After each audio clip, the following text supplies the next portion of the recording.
And I promised this, and we're delivering it. Mick Foley is on the line with us here at Tunes, WWE legend and indie circuit legend and all sorts of average, ordinary, good guy. Mick, how you doing, man? That's what I want on my epitaph. Is that true? Indie circuit legend, all-around good guy. Well, that's fine. It's a good introduction. Well, I just read the Hardcore Diaries recently. I'm a little behind on your books, but I read the Hardcore Diaries, and that's how you come off. You do, everybody knows Mick Foley, who battled The Undertaker and Terry Funk, but I don't think a lot of people know about some of the good you do with helping sick kids and people in other countries. You do a lot of good work. Mick, can you tell me some of the projects you work on? Yeah, sure. The three groups I probably work the closest with is, you mentioned the kids. I do that through Child Fund International. My wife and I have been sponsoring kids for almost 20 years now.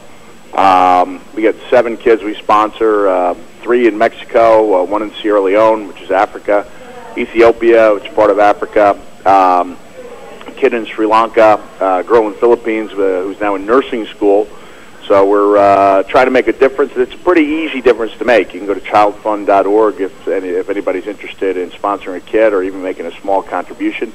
The other one, which I got largely involved with about 2 years ago, is RAIN.org. That's the nation's largest anti-sexual assault group.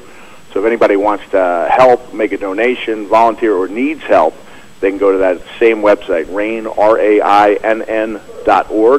And the other one is the USO, where we help out with wounded service members, and that's in Washington, D.C.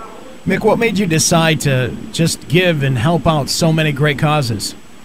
Oh, the tax advantages.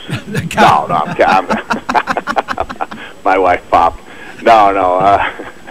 I mean that's nice. That is nice, but that's not why you do it. Because it's you're obviously if you're not heart's not in it, you're better holding on to the money than giving it. No, you're always better giving away money than you are holding on to it. I think we have that discussion where my kids, who are like 8 and 10, are like, "Dad, why do you give away so much money to people we don't even know?" And it's hard to explain. You hope that one day they just come up and say, "I understand." Like you can't lecture a kid that age. I've been fortunate. I've been around the world. And I've got a chance to meet a lot of people.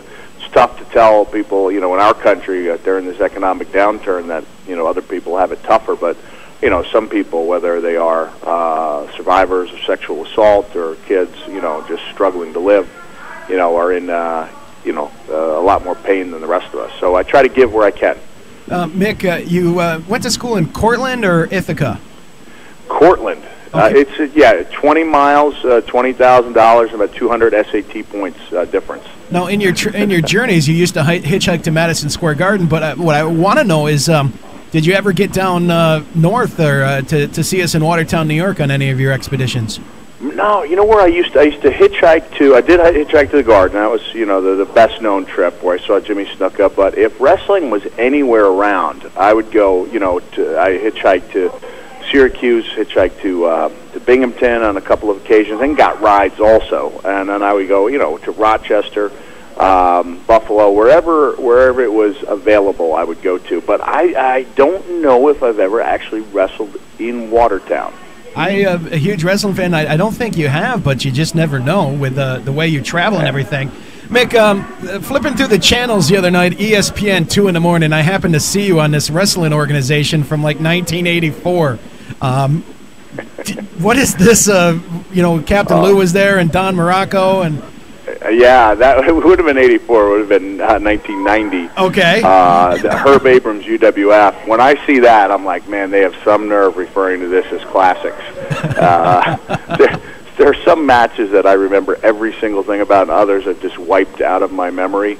And that's the case with some of those on classics, which doesn't mean they're not decent. And in some cases, with that UWF stuff, I had some really good matches with Don Morocco and a few of the other guys, and actually teamed up with Bob Orton Jr., who is Randy Orton's dad. So my kids are impressed by that. Mick, recently you left TNA. Any reason why?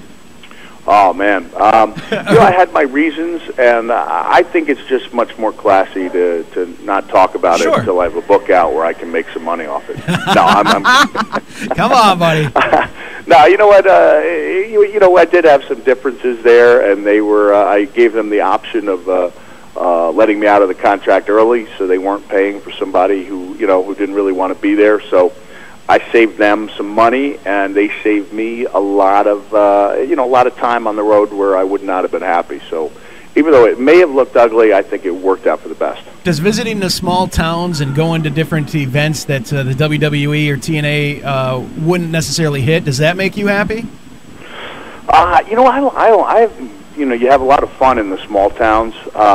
There's also something to be said for walking out in front of 20,000 people. But I've had some of my best and most memorable matches in small places, so I never really gauged the importance on the number of people there. And I just want to point out that one of my college roommates, suite mates, Joe Gibbons is from Watertown. So if Joe's listening, maybe he can come on out there. I haven't seen him in about 25 years. Yeah, Joe. I don't know Joe, but I'm surprised it's such a small town. What is your current take? A lot of people talking about wrestling. What is your current take on the CM Punk situation that went down last week? It's pretty cool. Isn't it, though? Yeah, I put out a little tweet saying, hey, if I'm seriously thinking about buying a ticket just to go to the show in Chicago, like as a fan, because it's going to be an unbelievable. I mean, it just works out that it's Punk's hometown. It may be his last show. He's against Cena, who is so amazing as the good guy that most people don't like.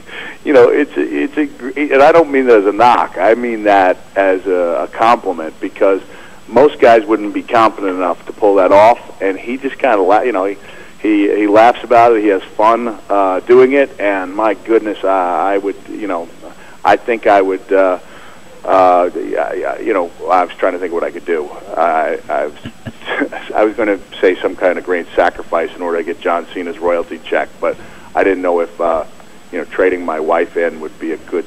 I don't. Yeah, no offense, but I think I'd trade you in for John Cena's royalty check. Okay. All right. Talking to your wife, that's awesome. Yeah. Please tell us, I understand that you really wanted to be a part of with The Rock returning to the WWE. Is that true? That got blown out of proportion. What it was, first of all, if I had known the correct date, there would have been no controversy.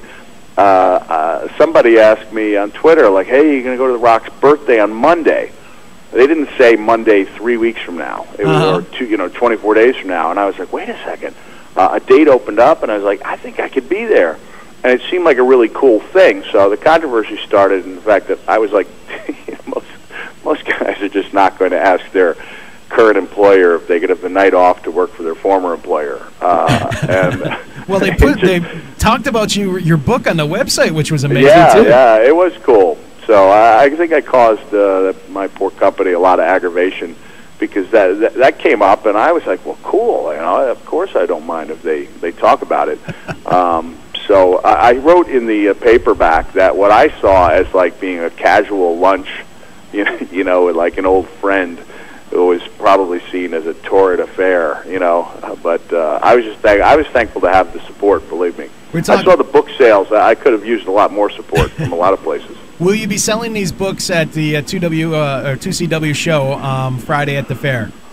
No, I won't. I think the paperback just came out. It's a heck of a deal for $7.99. Especially there's a really touching story about Samantha Bee, the Daily Show correspondent. It's worth the $7.99 alone. But no, I'll show up, and I think I sign what people bring, and then I think the 2CW has their own stuff. Mm-hmm. So you will just be making like an appearance, or maybe a guest referee or enforcer or something of that nature? Listen, if you guys are giving me way too much credit for actually thinking I know what I do when I show up, I really don't know. I'll be there, and I'll do something. Okay. That's about all I can tell you, though. That's it. And I will have family members there with me, so a lot of Foley relatives in these parts. That's why we love Mick Foley. You never know what to expect. Mick, the big last question, I'm sure you can probably guess, will we be seeing you in the WWE soon again? Oh, I can't tell you whether it'll be soon or not. I imagine you'll see me there at some point. Everyone has to go home one last time. So I don't know when it'll be. But I think you'll start seeing me, like, doing commentary, not commentary at matches, but like, taking part in videos and things of that nature. So I'll kind of be back with them in some way, but I could not honestly tell you if I'll be back on the air or when that would be. Well, we look forward to it, Mick. I can't thank you enough. I know you're a very busy guy. Thank you for taking the time to talk with Tunes 92.5 today. Hey, you got it. And anyone who wants to make the journey to Plattsburgh the next night, I'm doing a set of comedy at Therapy's nightclub. So if you've been even mildly entertained by my musings here, you might want to take that 3-hour drive and see me talk dirty. And the place is called Therapies, for crying out loud. yeah, that's right. It's going to be good. I think I have some good new material. The stuff that one thinks of when they're on the road. If you can verbalize it, which I think I can, it makes for an interesting night. Mick, thank you again so much, bro, and we can't wait to see you Friday at the Jefferson County Fair. Whatever you may be doing there, it's going to be a lot of fun. Yeah, thanks. And if Joe Gibbons is out there, his friends are, give him a shout-out. Tell him I haven't forgotten about him. I think he still owes me a 20 from way back in the day. And the interest on that alone, man. Joe Gibbons. Yeah, where the heck are you with my 20? Yeah, all right. Thanks a lot, guys. Good talking to you. Thank you, Mick. Take care. Okay, all right, bye.